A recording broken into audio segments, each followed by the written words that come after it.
Hi there, I'm Leigh Redhead, a writer and member of Sisters in Crime Australia. Welcome to Scarlet Stiletto Bites, scintillating short stories by Australian women. Our weekly podcast is designed for busy lives. Each murder mystery is short, but not always sweet. Expect twisted tales, quirky humour, imagination, and a frisson of feminism. Sisters in Crime Australia's Scarlet Stiletto Awards were established in 1994 to unearth criminal literary talent. We're producing these podcasts of winning stories to celebrate the Sisters' 30th anniversary ceremony in Melbourne in late 2023. The concept designer and narrator is fellow sister, actor, barrister, broadcaster, and best-selling true crime author Susanna Lobez. Hello, Susanna here. How do we keep out of crime's way? Do our instincts protect us? Sometimes, but not always, as our protagonist learns in today's story. Diving for Pearls by Jacqui Horwood, Silver Stiletto Award 2016. I tightened the belt around my coat against the icy wind and marched down Collins Street. Plastic bags of new clothes banged against my legs. For the first time in ages, I was feeling positive. I just had to nail my job interview on Monday, and I'd finally be starting a new life after a decade of dead-end jobs. 2 weeks ago, I'd woken up on the morning of my 30th birthday and realised I was technically homeless, and my bank account was so red it practically glowed. A giant kick up the bum that had made me vow I would break out of my comfort zone and embrace fearlessness. I turned into Spencer Street, finally escaping the wind tunnel, and headed towards the station.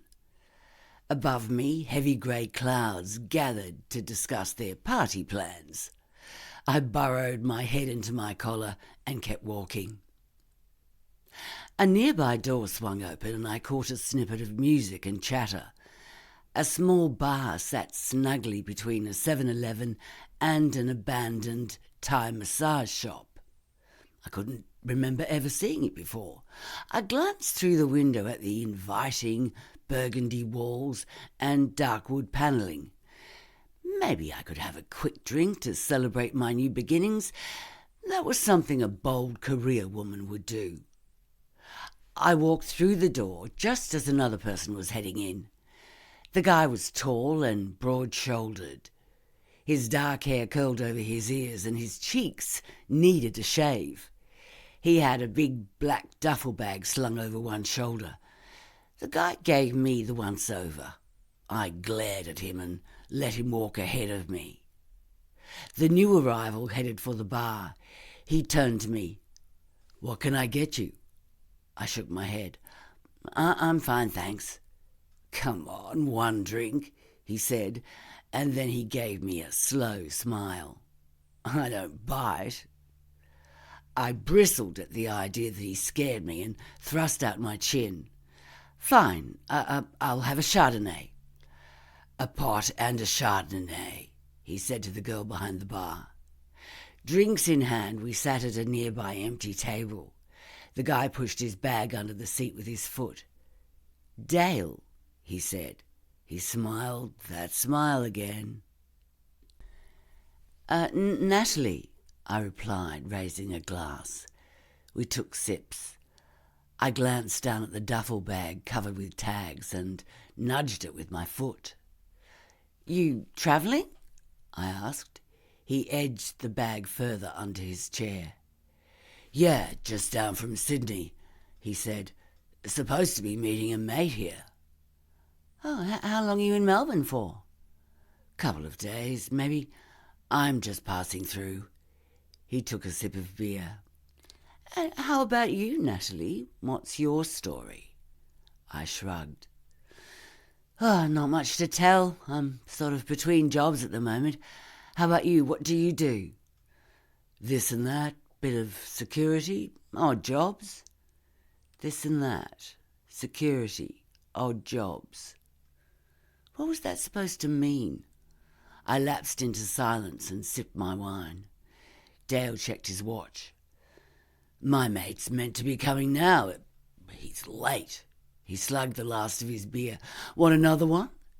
No thanks, I'll just have the one. Come on, Natalie. I don't want to drink alone, Dale said. He tilted his head at me and I couldn't help noticing his chocolate brown eyes. Okay, just one more. I watched Dale at the bar, admired his shoulders. He was probably as shifty as hell, but I wasn't planning on going home with him. He sat down and I smiled at him over my glass. Thanks. I asked him about his travels and the conversation started to flow. Dale had a dry sense of humour, and under the dishevelled exterior there was a sharp mind. As we spoke, though, he had a habit of scanning the room. Not like he was checking out other women, like he was making sure of who was around him. As new people arrived, Dale would duck his head until they walked past. It unsettled me, and a niggling little voice suggested it might be better if I called it a night. Before I could wind things up, Dale leapt to his feet and ordered more drinks. He kept me talking, and before I knew it, hours and beers had passed. There was no sign of Dale's mate. "What's happened to your friend?" I asked. Looks like I've been stood up," he said. "You hungry?" "Yeah, I am a bit." "Well, how about we go to your place and order pizza?" he suggested, one eyebrow raised. The sense of disquiet from earlier in the evening hadn't completely left me, and I shook my head. How about we find somewhere in town?" I said. Dale gave me a slow smile that warmed me all over. "Come on, Natalie. One pizza and I'll be gone," he said. I bit my bottom lip. Maybe this was what being fearless was about, taking chances. Dale was gorgeous. Why shouldn't I take him home? It would only be for a quick dinner. Okay, my house isn't far from here." Dale picked up his bag. "Sounds good. Let's go." We grabbed a taxi and headed to my place in Kensington. My place. Listen to me, will you? The house was someone else's and I was house-sitting. In a few days, Olivia, the owner, would be home from swanning around provincial France, and I'd move from being technically homeless to being actually homeless. All the more reason for me to start my new life. I opened the door to the little red brick house and ushered in Dale. In a fit of short-lived energy, I had thankfully spent that afternoon cleaning up. I pointed to an open door in the hallway. "That's my room. You can put your bag in there." Dale stepped in and swung his bag under my bed. In the lounge room, I cleared a place to sit amongst the patchwork cushions, Olivia's cats, and a pile of old newspapers. "Beer?" "Sounds good," he said, following me into the kitchen. He leaned his hips on the sink as I fossicked in the fridge and the cupboards. Nice place," commented Dale. "What's out there?" I turned and found him peering out the back window into the inky darkness. "A little courtyard, gate to the laneway out the back." Dale grunted and nodded. I found a packet of chips and a couple of Coronas. "Sorry, no lime slices," I said as I handed him a bottle. I shook the chips into a plastic bowl and we headed back to the lounge. Dale dropped onto the couch and tilted his beer at me. "Cheers." I settled at a safe distance beside him and clinked my bottle on his. Silence settled as we drank. So, what are you planning to do in Melbourne? I asked. No plans, answered Dale with a shrug. Just keep a low profile and enjoy what this place has to offer. Well, there must be something you want to do, I asked. He put his bottle down on the coffee table and moved closer. Actually, there is something I'd like to do. He pressed his lips against mine and I stiffened, but as he kissed me, I felt my body soften into his. I breathed in the scent of skin and beer and cotton and returned his kiss. His hands ran over my hips and thighs. My fingertips stroked his cheeks. I hadn't known this guy for very long and wasn't even sure whether I trusted him. I closed my eyes and let his lips run down my neck. I flipped myself onto my back and stretched out my arm, expecting to find a warm, willing body. Instead, my fingers fell on cold sheets. I opened my eyes. The bed was empty. Dale? I rolled onto my side and listened. The house was silent. I wrapped a ratty terry-toweling dressing gown round me and wandered down to the kitchen. I hoped I'd find Dale making tea and toast and not rifling through my belongings with an intent to steal. I found neither. Back in my room, I checked under my bed. Nothing there but little dust bunnies. I scanned the bedside tables for a note. Nothing. Dale had gone, and he'd left without a word. Bastard. Was this how one-night stands usually ended?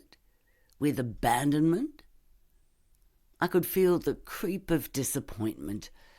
So I picked myself up and got moving. Fearless women didn't dwell. Time for a shower and my weekly trip to the market. The doorbell rang just as I was putting on my runners. On the other side of the security screen door was a tall, skinny man with greasy hair. He sniffed and jiggled on the spot. Yes? I asked cautiously. I could smell grime and the jitters on him. Huggo there? He asked, trying to peer through the flywire screen. A wave of rancid breath nearly knocked me off my feet. Huggo? I don't know any Huggo, I said, getting ready to close the door. The guy made a strange gurgling sound, and it took me a beat to realise he was laughing. The guy who was shagging last night, he said. Dale? Yeah, Dale, or whoever he says he is. A tide of nausea tickled my throat. I didn't like where this was going. Who the hell was Dale? And how had the guy at my front door known Dale had been at the house? He's not here. He left this morning, I said loudly, trying to mask my panic with bravado. What? Said the man, his eyes wide. Bastard! The guy flexed his hands, itching for something to pummel. You tell that little shit for brains that Razor wants to see him. Tell him that Razor knows everything that goes on in Melbourne. Razor? I said, my stomach churning. Why, Razor, is that like your weapon of choice? Razor frowned at me as if I was nuts. Nah, that's my surname. Well, I don't know if I'll see Dale again, but I'll pass on the message if I do, I said, and closed the door. I leaned my forehead against the cool wood, listening to my heart hammer against my ribs. What had I walked into? I'd guessed that Dale was shady, but this was ridiculous. This was the first and last time I'd ever pick up a guy at a bar. I pulled open my bedroom curtain.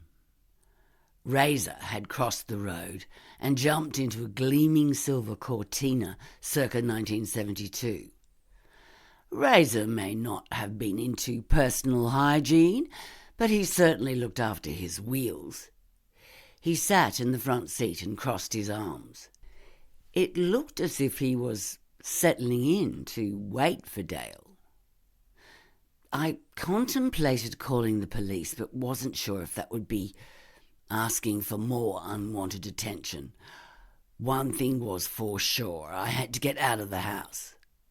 I was starting to feel trapped, but there was no way I was going to leave via the front door and advertise to Razor the house was empty. He'd be inside before I turned the corner at the end of the street. It'd be better if I used the rear access. Small drops of rain splattered against the window. Heavy grey clouds rolled overhead. Bugger, I'd have to wear my boots. I closed the blinds on the front windows so Razor couldn't see my movements. I rummaged under my bed for my boots but came up empty-handed. I couldn't remember when I'd last seen them. I pulled open the cupboard door and dived into its black hole-like depths to see what I could find. Shoes, dirty socks, T-shirts I'd thrown aside. My fingers brushed against something more solid. I pushed my jackets aside to see what it was. Dale's rucksack. I frowned. When did he put his bag into the cupboard? Did this mean he was coming back?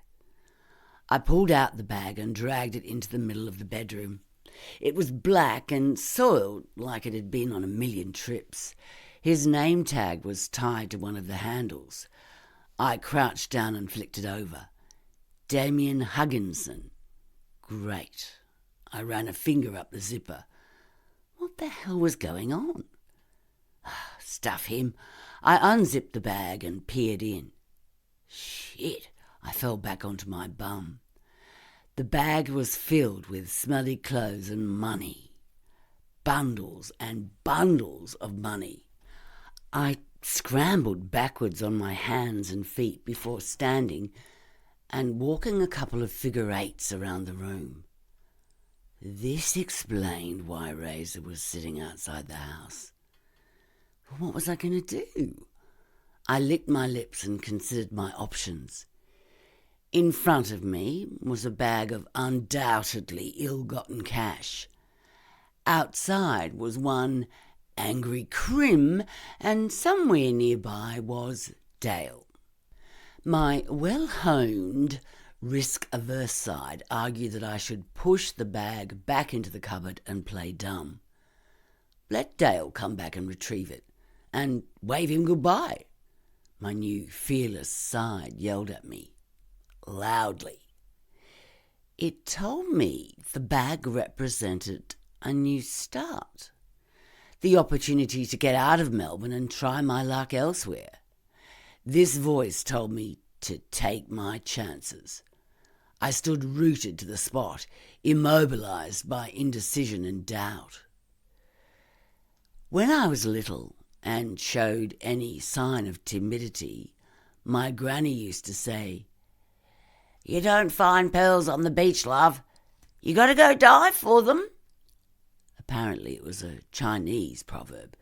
Goodness knows where she got it from. Probably read it in one of her Reader's Digests. "Do it," screamed my new voice. "Dive for pearls." If I was going to do that, I was going to have to act fast. I peeked out of the curtains. Razor still hadn't moved.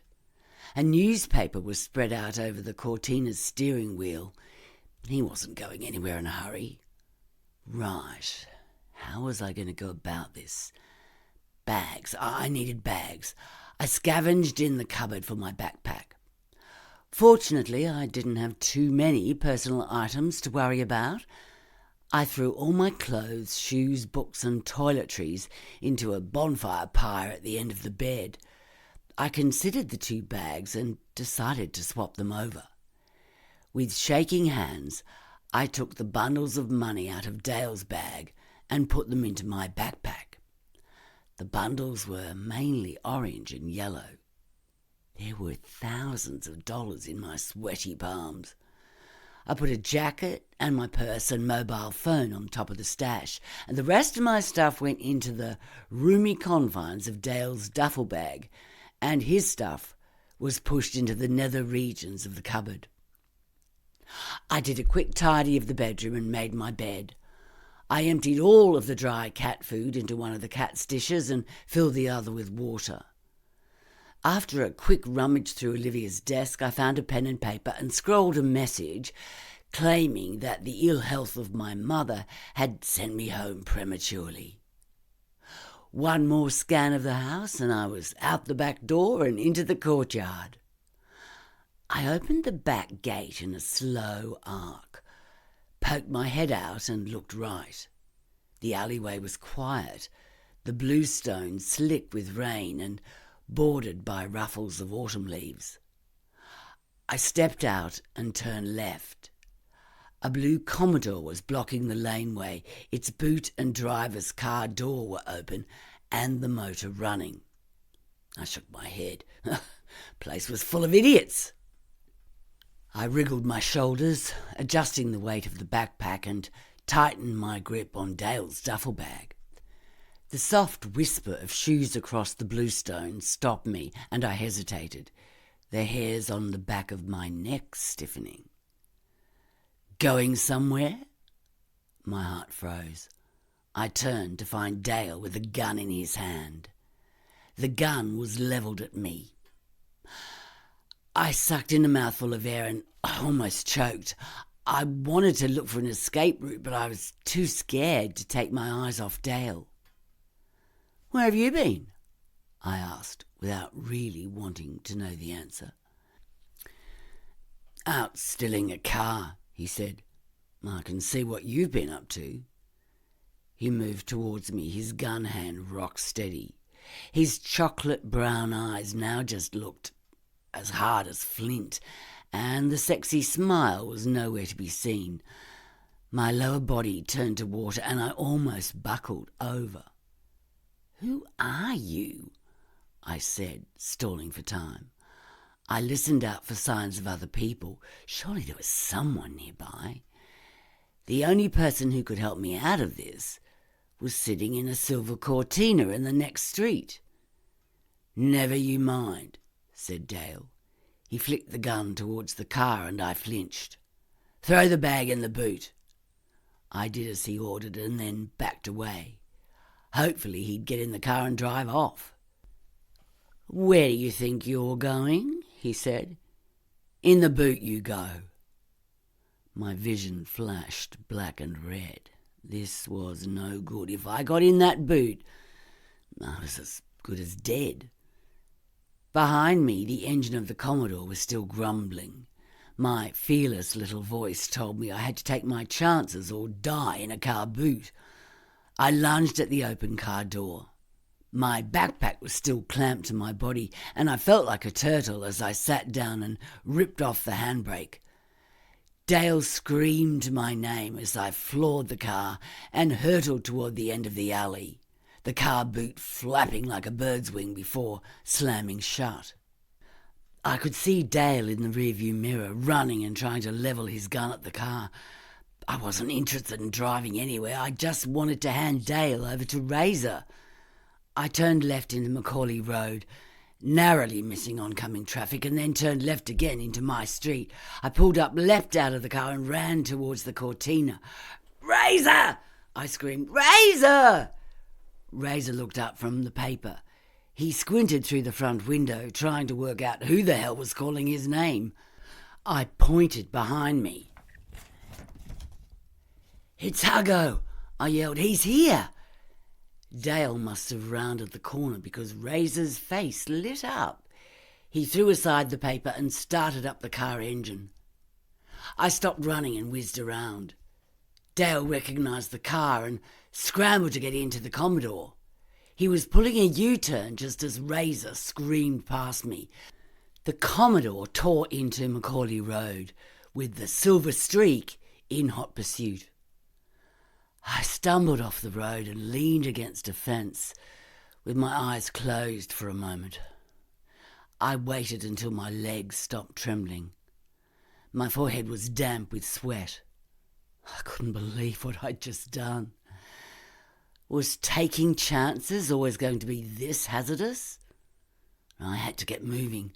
Razor and Dale weren't going to be happy when they discovered the duffel bag was full of my dirty undies. I began running on unsteady legs to Kensington Station. I jumped on the first train into the city. I had no real plans, only the desire to get out of Victoria and go somewhere warm. Somewhere with a beach. And maybe pearls. The end. Thanks so much for listening. We'd love your feedback. Subscribe for free to Scarlet Stiletto Bites wherever you get podcasts. And do visit our website, sistersincrime.org.au.